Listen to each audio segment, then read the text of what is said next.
All right, And welcome to yes, Witchpolice Radio. This is another one of those quick hit episodes, which I've been calling them micro interviews because it's still an interview, but it's much shorter than the usual ones that I do on the podcast. And it really acts as a way, I think, for a lot of listeners to become introduced to new artists who are doing interesting things in the local music scene. So the guest on this one is someone that I haven't talked to before, and your work is actually pretty new to me as well. So I think maybe the best way to start this off is if you want to just give a quick introduction of, first of all, who you are, and then what you do with this project.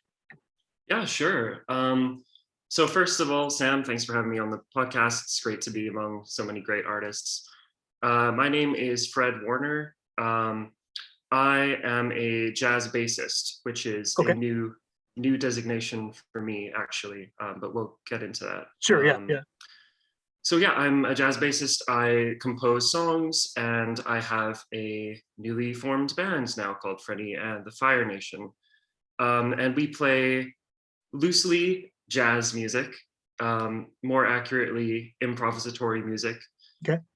with influences from funk, from EDM, and from hip hop sometimes. Okay. Yeah, and we are currently rehearsing and working on getting ready for some first shows.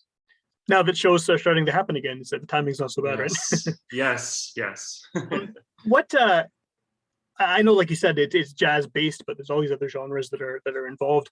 Mm, I don't want to call it fusion because I know jazz fusion is its own specific thing. Although I do think maybe you have some elements of that. But yeah. like, do you just consider it a jazz group if someone wants like a quick Cole's Notes version of what it is that you do, or do you? Cole's Notes, yeah, Yeah. jazz. Jazz Okay. is probably the easiest thing to get to where we're going. Which is funny because it's such a huge umbrella genre anyway, right? But I mean, yeah, Yeah, people want to, they hear jazz, they have some kind of idea of what this might sound like. yeah, and I always kind of hesitate to say it's jazz because that's got such a rich history behind it, and I Sure. don't want to do it injustice or whatever.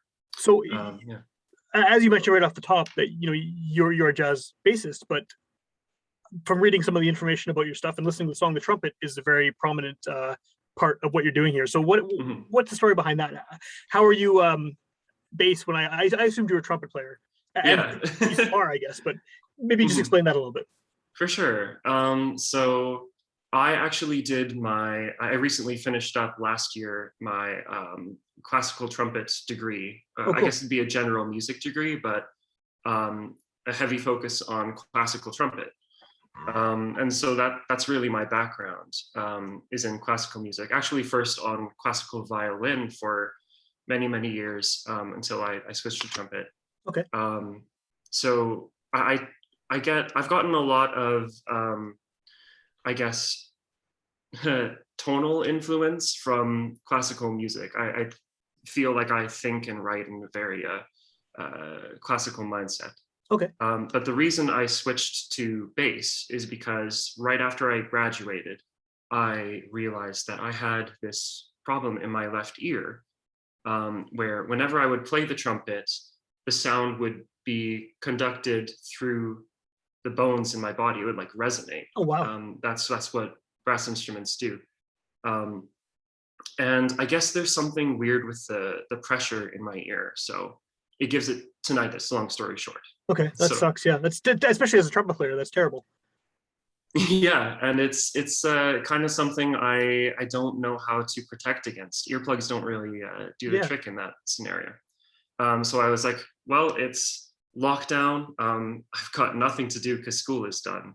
I'm gonna focus more in. I'm gonna like get serious about bass because I've Okay. been playing that in my church worship band for years, just four chord stuff. Yeah. Um, and yeah, so I got serious about that and about composing music, and I found out it's a real big passion of mine. Cool. So And that was just yeah, over this pandemic that you've sort of taken that opportunity to use the time wisely. yeah, like last May, I think I started doing this. Yeah. How does the classical training kind of parlay itself into what you're doing now? Because I mean, obviously, jazz and classical are so different, but just having that level of music education, there's got to be things that bleed through from your classical violin and trumpet training that goes into what you're doing now. For sure. Actually, it's funny. I don't take a lot of you know, I don't take a lot of form or necessarily harmony from classical music, Okay. but a lot of the tonal aspects, you know, is a sound too warm? Is it too dark? Is it too bright, etc.? And what I really got from classical music was the culture of excellence and how, something being really polished is something that's important to me. Up to a point, obviously. I'm Sure, not sure. I'm not necessarily a perfectionist, but yeah, just paying attention to the orchestration of the thing, and yeah, that's what I get. How does that translate to then doing improvisational music? Because what you're saying sounds like something's very controlled. I mean, classical music is very controlled. It's written out. It's played the way it's intended to be played, and then this is the complete opposite, where it's kind of happening on the fly, right? So, Mhm. was that difficult to sort of switch to that mindset after years of classical training? You know, it's funny you say that because not really. It kind of felt like a freedom of sorts. Cool. I've listened to similar bands like Snarky Puppy for years, and really, I guess, internalized a lot of that because I loved it so much. I just listened to it forever. Yeah, yeah. And so that's really what comes out in the writing, I hope. You know, classical education background filtered through the lens of like this jam band mentality almost. Yeah, yeah, yeah. So you Mhm. have the technical skill is there, obviously, but then also the wanting to explore, um, just explore music, really, right? Yeah, and I'm really hoping that once we get on stage, we're able to get to a point where we can kind of keep things a little bit loose sometimes, and Yeah. just make something up and see what happens with our current skill level. Where can we go with this? Yeah. What is the? I mean, at the time we're recording this, shows are starting to happen, things are opening up. Um, has this group that you have now? Have you guys ever played live at this point? I mean, No, because the not pandemic yet. has killed all that chance. Yeah. Yeah, exactly. We like it's we've had like 3 rehearsals, so Oh wow. we're just getting going. But I'm really confident because we did some remote recording, and they really showed up. Like Cool. it's sounding better than I hoped. That's good. That's what you want, right? That's better than the Yeah, alternative for sure. Yeah. exactly. So if And people, yeah, oh, go ahead. Were you gonna say something else there? I was just wondering if I could introduce the members a bit Yes, please. Yeah, I because was gonna. That was what I was gonna ask you. yeah, So that's perfect. perfect. Yeah. So I guess first of all, on guitar, we have Robert Hunter, who co-runs a video game music studio here Hmm. called Mega Hammer Studios, and they do a lot of sick stuff. And he's also a really cool guitar player.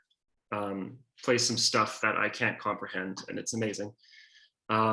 On trumpet, there is Garrett Malenko, who is I don't know if he hasn't graduated yet, but he's a jazz trumpet player in the U of M Okay. jazz stream. Yeah, yeah, yeah. Uh, yeah, and he's like everything I wanted to do as a jazz trumpet player, so it's great. And then there's Lauren Tedorenko on tenor sax. She plays and records with the Winnipeg Jazz Orchestra and does a lot of teaching around Winnipeg and Brandon. Anatole Rennie is our keys player. He plays in Apollo Sense too. That's right. Yeah, yeah. The name was Yeah. familiar for sure. Yeah, yeah. hmm And I actually played trumpet a lot in Apollo before my ear troubles. So Oh, right on. Well, not we've right on because the ear troubles isn't a good thing, but yeah. yeah, but with Apollo, Yeah, yeah. So cool, cool. we've played together for a while, and he's always got like two to three keyboards on a gig and like hundreds of sounds. So Yeah, yeah. it's always very fun playing with him. And lastly, Paul Clausen is on drums, Okay. and he's a drummer with this really nicely, finely curated drum kit, a bunch of different refurbished drums, and a really unique playing style. And we're actually cousins, Oh, so cool. That helps, right? exactly, yeah. So we grew up playing music together and kind of took the same route of classical music through music school, Okay. but are both interested in Snarky Puppy-esque bands. Well, it's good to have that closeness as a rhythm section too, right? I mean, the bass and drums, Absolutely. you need to be, especially with something like this, you need to be pretty anchored together, right? And we yeah, so we grew up playing in the worship band at church, where they don't actually want you to do too much because it's congregational singing. Right. So I think we learned to lock in there. Cool. And if people are hearing about you for the first time on this show, which I mean, it could very well be the case because, like you said, you haven't had a chance to play out yet. What's the best way to find out what you're up to hear anything you have recorded, whether it's now or in the future? Right now, we are solely on SoundCloud, and in the future, we will be on all streaming platforms once we get some things recorded. But right now, we've got 3 or 4 demos on SoundCloud, where it's just me done all the tracking and the mixing. Cool. And in the future, they'll be played by the whole band. So yeah, SoundCloud, and you can find that through our Instagram, Freddy and the Fire Nation. Yeah.